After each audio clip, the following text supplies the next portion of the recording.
Alors, je vous avais dit qu'on allait beaucoup pratiquer. C'est crucial quand on développe, quand on apprend quelque chose de manière générale.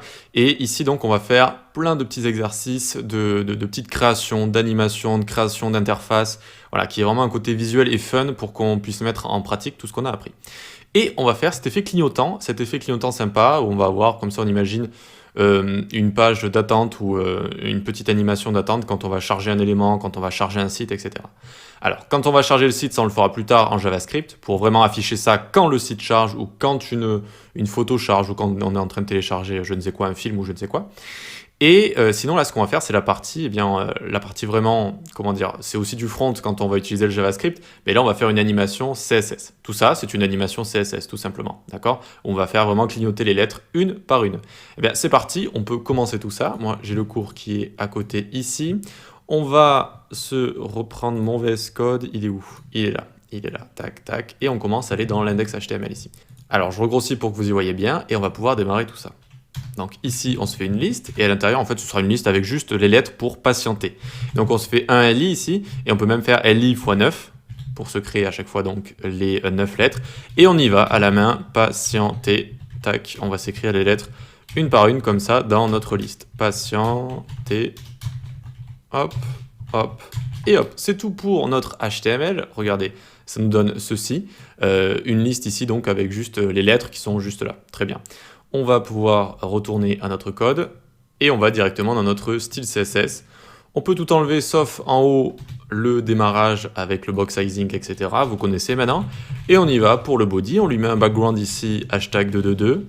Habituez-vous, commencez si vous utilisez VS Code, à faire les petits raccourcis comme ça, à écrire les propriétés, font S, hop, ça fait font size. Background, vous mettez juste BG, tac, ça vous l'écrit directement. Je vous promets que ça va aller très vite, assez rapidement. Fond de femme, tac, enfin vous allez pouvoir coder très vite, assez rapidement, c'est ça que je voulais vous dire. Fond de femme, donc Arial sans serif, etc. UL, ici on va lui mettre une position absolute, ça sort du flux, on peut utiliser top left, etc. Donc on met un top 40%, on le décale du top de 40%, on le décale de la gauche de 50%, tac, et ensuite on fait un petit transform, translate, on connaît, moins 50%, moins 50%. Alors là, vous avez remarqué que j'ai fait un 40% du top ici. Donc ce ne sera pas parfaitement centré. Voyons voir ce que ça nous donne. On est ici, il est ici, là, notre liste est ici. En fait, elle n'est pas parfaitement centrée sur Y, elle est un petit peu remontée, parce que je trouve que quand on centre parfaitement, notamment donc quand on va... Alors, il est où mon code? Il est ici. Quand on va ici faire 50%, donc on voit ici le menu qui est un petit peu trop baissé, en fait, vu que il est parfaitement centré, mais à partir du P, si vous voulez, à partir du haut du P ici. Et ensuite, il y a le contenu qui déroule en bas, donc on dirait plus que c'est parfaitement centré. C'est pour ça que j'aime bien le remonter légèrement et en mettant 40% ici, 40%, voilà. Allez, on peut continuer, on vient ici faire UL, LI, donc les LI qu'il y a dans UL, on les display inline block pour les mettre les uns à la suite des autres.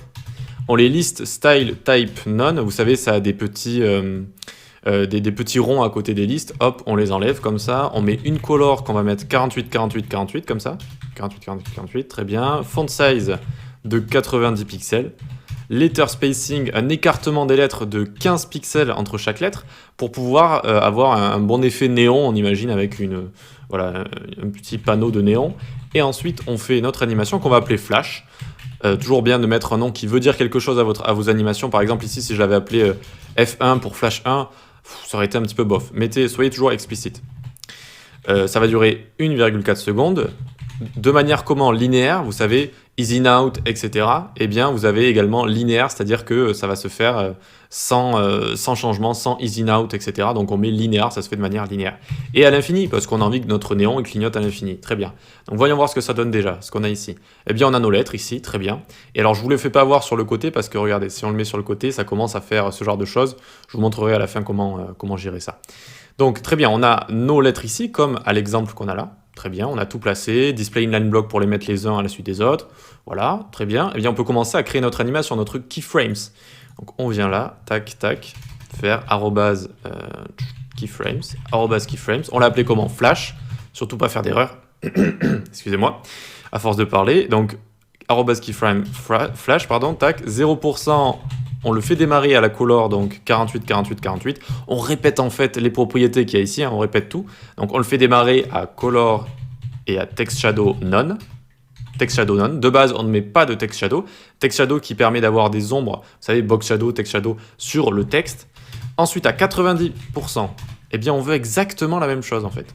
On a envie que ça ne bouge pas pendant de 0 à 90% de l'animation, ça ne bougera pas. Et seulement à 100%, pour faire cet effet clignotant, en fait, seulement à 100% ici, on lui met une color à notre texte type gold, un petit peu, donc FFF 900, ça donne un jaune comme ça, canari, et text shadow qui va changer. Text shadow, on va lui mettre 0 sur X, 0 sur Y, 7 pixels de flou, couleur canari comme on a vu au-dessus, et on peut lui rajouter un deuxième text shadow. En fait, on peut lui en rajouter autant qu'on veut, ça va les accumuler les uns sur les autres. Donc, un text shadow qui va avoir un flou plutôt léger, d'accord, donc pas trop étendu, assez pétant, et un autre qui va être plus orangé, mais qui va faire le pourtour, en fait, pour faire cet effet un peu néon. Et donc, toujours 0 sur X, 0 sur Y, 50 pixels de flou cette fois, 50 pixels, pour que ce soit bien étendu. Et la couleur va être différente, FF6C00, et ça nous donne voilà, une sorte d'orange, comme ça, très bien. Alors, pour l'instant, notre animation, très bien, elle est ici, mais eh bien, on ne l'a pas appliquée à des éléments. Il va falloir le faire tout de suite. Alors, on va faire UL, li.nthchild1, animation delay. Alors, animation delay, tac, eh bien, on va lui mettre 0,1 seconde. Qu'est-ce qui se passe ici? De base, on met notre animation flash à tous les LI. Et ce qu'on a envie de faire, on a envie de mettre un délai à chaque LI, donc à chaque lettre, pour que ça fasse cet effet néon où ça se suit en fait. Ça fasse la lumière qui suive les lettres, une par une. Donc ici, NTH Child, ça nous permet de choisir, NTH c'est numéro enfant, donc c'est un enfant d'une même fratrie, donc de même niveau. Là, on va choisir le premier, on commence à lui mettre un délai d'1 seconde.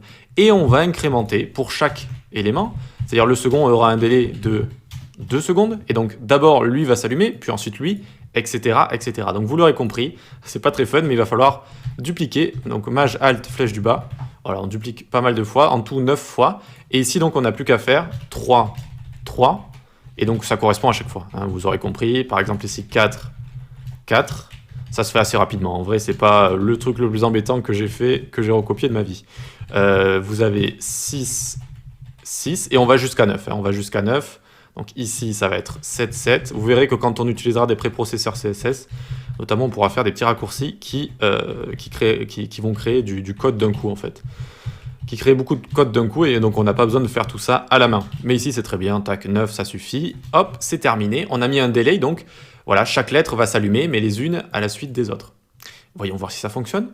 Hop, on vient ici et tada, on a notre animation qui est plutôt sympa où on a tout qui s'anime comme ça, les lettres les unes à la suite des autres.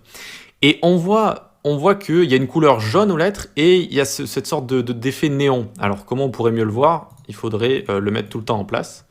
Donc ici par exemple, tac, on prend ça, on fait CTRL-C, ça le met en commentaire, et on vient le mettre en couleur de base sur nos LI ici. On revient là, et c'est vrai qu'il y a la couleur noire, il y a la couleur noire ici, il y a la couleur noire, comment ça se fait qu'il y a la couleur noire comme ça? Ah, parce qu'il y a le text shadow. Il faut aussi la couleur qu'on a mise ici, voilà. On lui passe également cette couleur, donc la couleur jaune pour l'intérieur de la lettre, le petit flou doré et le flou étendu orangeâtre. Voilà. Et donc, vous voyez ce que ça fait? C'est-à-dire, au milieu de la lettre, on a la couleur jaune. Ensuite, on a un tout petit text shadow que vous devrez voir normalement sur votre écran, qui est aussi jaune. Et ensuite, on a cet effet orangé, orangeâtre, autour, comme ça. Et ça donne vraiment un effet néon plutôt sympa, plutôt cool. Voilà. Donc, je voulais vous le montrer comme ça. Maintenant, on peut faire CTRL-Z, CTRL-Z, tac, tac. On remet la couleur ici. On décommande ça, très bien. Alors là, on est content, ça fonctionne très bien, mais on voit que là, ça fonctionne pas tip-top, et en fait, on peut la jouer beaucoup plus fine pour faire quelques propriétés à remplacer ici, pour que ça fonctionne bien sur les petits écrans. En fait, là, le fait de la forcer à aller à left 50% et puis de la translate de moins 50% sur X, ça fait que le contenu est forcé de passer à la ligne comme ça, pour laisser une sorte de marge sur les côtés pour que ça reste centré sur X. Bon. Déjà que c'est pas très facile à comprendre pour un débutant, en plus, on pourrait faire une chose beaucoup plus simple. On va donner à notre liste une largeur de 100% et parfaitement centrer nos éléments. Donc déjà, on peut faire ça, regardez, ça va fonctionner, vous allez voir. On met ça ici, hop. Ici, donc, notre font size, bon, on n'y touche pas pour l'instant. On va dans notre liste et on va lui faire prendre une width 100%. Donc là, ça prend de gauche à droite 100%. Mais du coup, le texte n'est plus centré à l'intérieur. Il reste à gauche ici. C'est normal, c'est le comportement de base. Et maintenant, on va mettre un text align center. Text align center. Text align center, super. Donc ça va centrer le texte ici. Alors on a toujours un petit problème ici, mais déjà c'est un petit peu moins grave. Et le texte, il est parfaitement centré.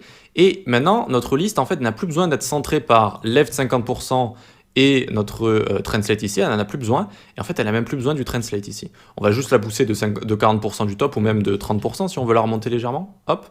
Et elle est parfaitement centrée. Notre width fait 100% de large. Text align center. Hop, elle n'a pas de marge à respecter sur les côtés en fait, c'est bon. Elle peut aller jusqu'ici, et elle peut se réduire même en fait, voilà, jusqu'à ce que ça touche notre contenu. Alors certes, il va se rabaisser un petit peu, mais on aurait pu par exemple rajouter ici 4 VW, c'est-à-dire 4 viewport width, ou peut-être même un petit peu plus, parce que là je vois que c'est un petit peu petit, hop. Et puis même on peut aller jusqu'à 6, hein, 6. On va aller jusqu'à 8. Tac, ça risque de faire un petit peu grand, 8, attention. Hop, et voilà, oui, ça nous donne un effet un petit peu comme ça. Viewport width, donc VW, c'est la largeur d'écran, voilà. Et vous voyez qu'on a arrangé notre code, et maintenant il est quand même beaucoup plus simple à comprendre. On le pousse juste de 30% du top, et on va venir lui mettre une width de 100% et centrer le texte. En fait, on s'occupe de X, de gauche à droite, tout simplement sans left et sans transform translate, mais juste avec une width 100% et text align center. Ce qui nous donne la même chose en plus sympathique, plus facile à comprendre, je pense, pour un débutant. Voilà, allez, on va pouvoir passer à la suite pour créer d'autres créations du coup supplémentaires. À tout de suite.